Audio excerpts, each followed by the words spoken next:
Erika Kirk, welcome. Thank you. Thanks. It's surreal to actually be sitting because last time I was standing, but Yeah. I don't know. Just to sit. It's a little more emotional. Yeah. Well, you are rightly at the head of the table, and we're just so honored to have you here. I know that you have been, to say that your life has been a whirlwind would be the understatement of the century, and to make time for Charlie's audience and to speak to them, I know that they can't wait to hear from you, and just to see you in this room probably means a lot to them. And you've been up against so much, and you've been doing an incredible, incredible job. The number of messages I've heard just complimenting you and your dignity and your poise and your strength has been overwhelming. And yeah, we're just so glad you're here. No, I'm grateful. I mean, I know we talked about this. We prayed on it. We really tried to discern properly how to go about the next few stages and steps of everything. And we've been very intentional in a way that always keeps Charlie first and his dreams alive and his legacy going. And what's so beautiful is to see all of you step in and do that. And so part of the reason why I agreed to come on, because this is not going to be a forever thing of me being on hosting the show, was because I gave assurance to people that Turning Point USA is continuing, and it is. I mean, we are so blessed to have more work than we even could ever dream of. I mean, it's beautiful, and Turning Point Action, full steam ahead, so powerful. All of the other programs within Turning Point USA, everyone knows what they're doing. Everyone has their marching orders. And the show, when we talked about this, became very intimate for me because I was there from the beginning of all of it. And I'll never forget 2020 when literally the world stood still. And Charlie and I would go hiking every morning. And we would just talk about what life, the crazy things going on. And we came home from one of our hikes that season, and my mom pulled him aside in the kitchen, and she goes, "Honey," they had a very good relationship. My mom and Charlie were best friends. We joked around that. I know. We joked around that he was the favorite child. But she loved him, still loves him. And she said, "You know what, honey?" She said, "God has blessed you with an amazing voice. And you will be the Rush Limbaugh of your generation." And 2 days later, you and him engaged in conversations about the show and about the podcast. Well, it was, hey, we're going to be doing about 5 more episodes a week now. So just tell the team and make sure that happens. 3 hours of this, 2 more hours of podcasting. Yeah. Like and he ran with that, and the team ran with it. And to see the Charlie Kirk show grow from that moment until now has been so humbling and beautiful. And he loved every single day. He read every email. Yeah. I know you guys have said that so many times, but I can vouch for that because there were times where he would forward me some of the emails that he would get, and he wouldn't even say anything. He would just forward the email. And to me, it was almost like an extended form of family where you guys were the pulse point of, and the connection point of Turning Point USA, TP Action, the Charlie Kirk Show. It was a triple threat. And the audience was the master and main component of that. Because Charlie and the Charlie Kirk Show is not just a show. It has a movement attached to it. It has the youth movement attached to it. And so for Charlie, the audience was a barometer of what do we need to be focusing on? The audience is brilliant. How many times did a listener send in something and say, "Hey, this is going on. You need to dig deeper in this or check this out"? And Charlie's show became, and still is, and I'm going to get there in a second, but Charlie's show became the North Star for freedom of speech, but in a way where when he spoke and whatever came across his desk or whatever he put on the air was right. Yes. It wasn't inflated. It wasn't awkwardly optimistic that had no leverage behind it. It was the gold standard. It was grounded in the extremely collective grounded wisdom of the audience. But not only that, he had a team, still does, all of you, that was the sounding board of that. And collectively, each one of you are a piece of his brain. I know we've talked about this. Blake, economics, foreign policy. Andrew, pretty much a lot of stuff. Mikey, humor, Christianity, Youth sports, socials, youth social, pop culture was Daisy. Like everyone has a piece of his brain that still lives on. Yeah. And so what I'm getting at here is the Charlie Kirk show is not going anywhere. My husband's voice will live on. The show will go on. We will have rotating hosts, rotating casts, rotating people coming We've got on. some great people next week already lined up. Unbelievable. We I will love have it. consistency. The members only group will continue to go on. All of his socials that God has blessed us with, the people who follow those socials will go on. Nothing is changing. But I want to preface, we're not awkward. We're not like weird. Cringy. We're not cringe. We're not going to be tweeting as if it's him. That's tone deaf and really disturbing. And anyone who does that's like morbidly off. That's not what's happening. What's happening is the team is keeping this alive because we have Charlie in each and every one of us. Yes. And it is going to be continually the North Star of the conservative movement, of the voice of the youth, of the voice of the base, and that will not end. And the members only will continue to grow, and that will be the tight-knit network of family members that supported and loved Charlie and the team. And that's what it is. It's a family and a team. And this is not going anywhere. It's just not. We need to be able to have people have a show where they can ask questions. Hey, I'm up against this. What would Charlie say? And we play a clip of what Charlie said a month ago, a year ago. We have decades worth of my husband's voice. We have unused material from speeches that he's had that no one has heard yet.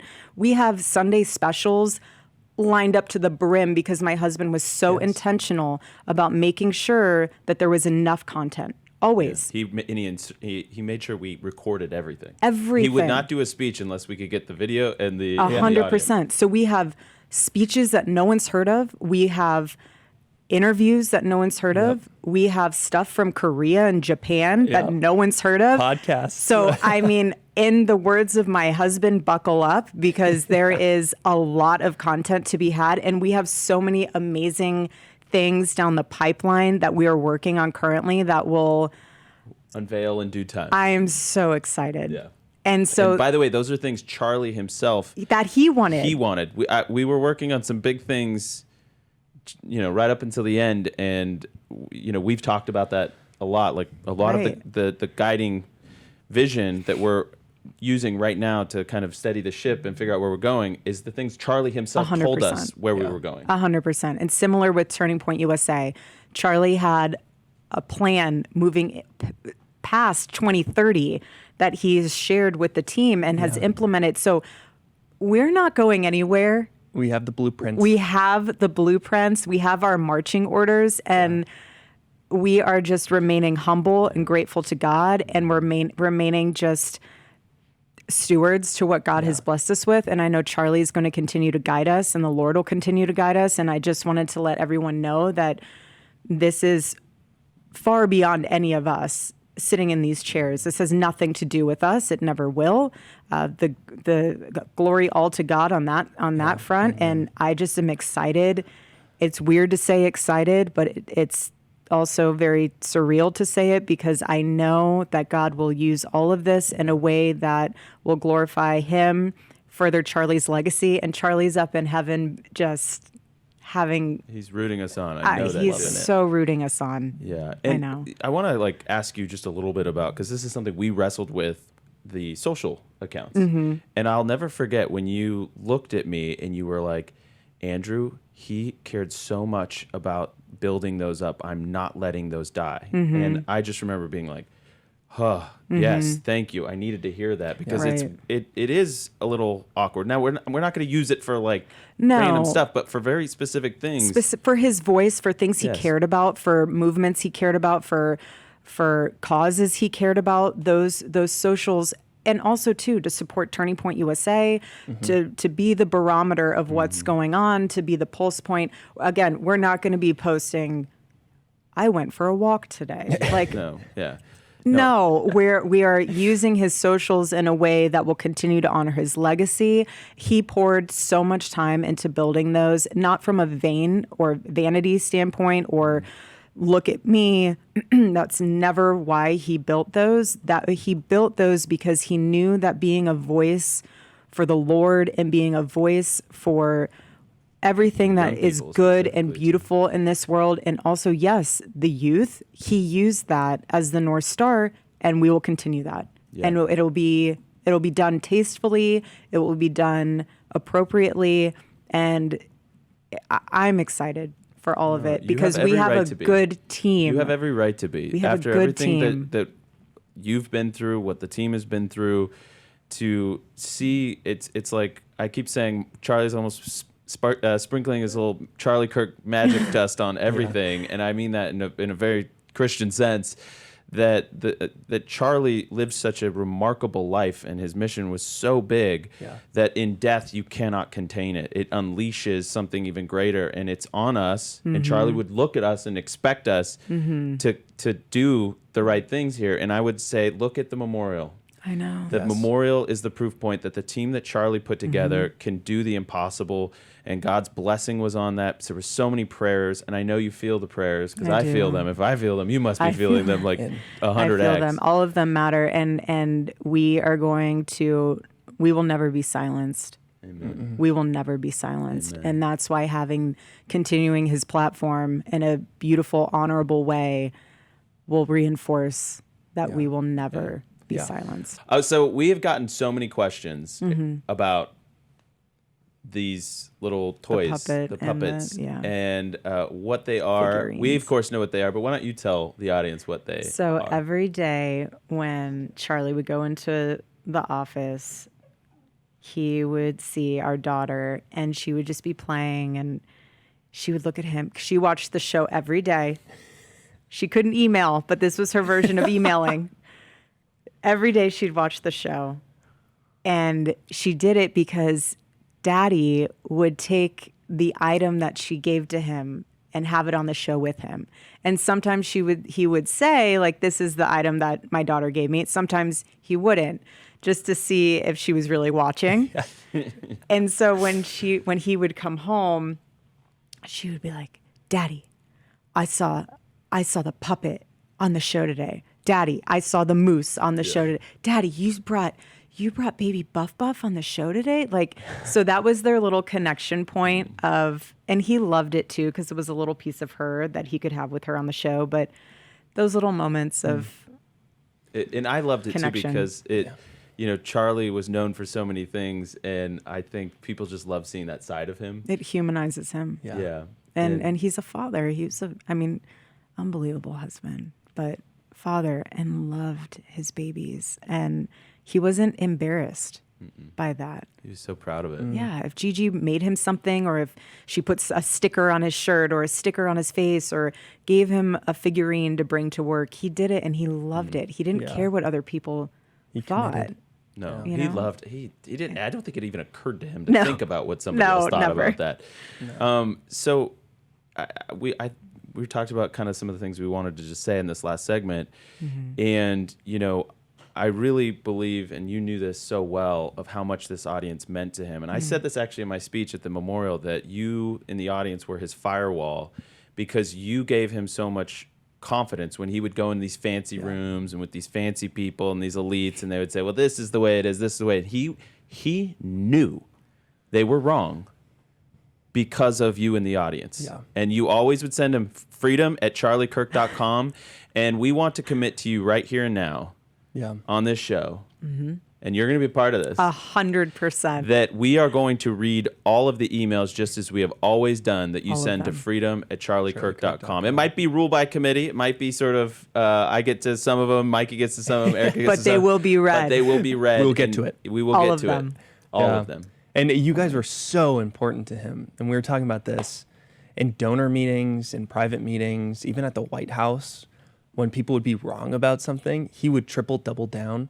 And he would say to them, no, you don't understand. You are wrong about this. I'm in touch with my audience. I read their emails every day. Yeah, so proud of they it. don't like what you are doing. Fix it. Yeah. And He so was we're gonna very do proud that. of We're committed to That's it. right.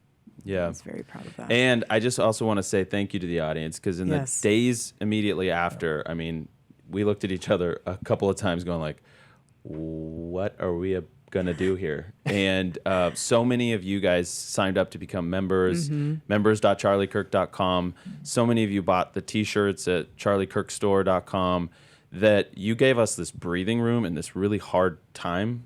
And it was like, we don't know what's going to happen. We don't know if we've got a show. We don't know what any, but we committed to the staff. We're going to keep you. We're going to keep you. And you committed to them I very did. clearly. Maybe say something. I about said, that. you're not going anywhere. You can choose to leave. Any of you can choose to leave, but you're a part of the Charlie Kirk family, Charlie Kirk Show family, and we need you. Each one of you serves a purpose and a role. And again, if the enemy tries to come in and divide, you'll be able to see that very clearly, but we will all remain a united front, and the Yeah. show will continue. I mean, a little behind the scenes here. Erika did that speech where I'm standing right now on the podium, somehow got through that, her national address. Then she walks out there to where all of our staff are, and she then goes on to do another speech to all the staff, telling them, you're not going anywhere. We're Yeah. keeping the lights on. We're doing everything. Yeah. I mean, watching that, I was blown away. I think we how were you all did inspired. two We back to knew back.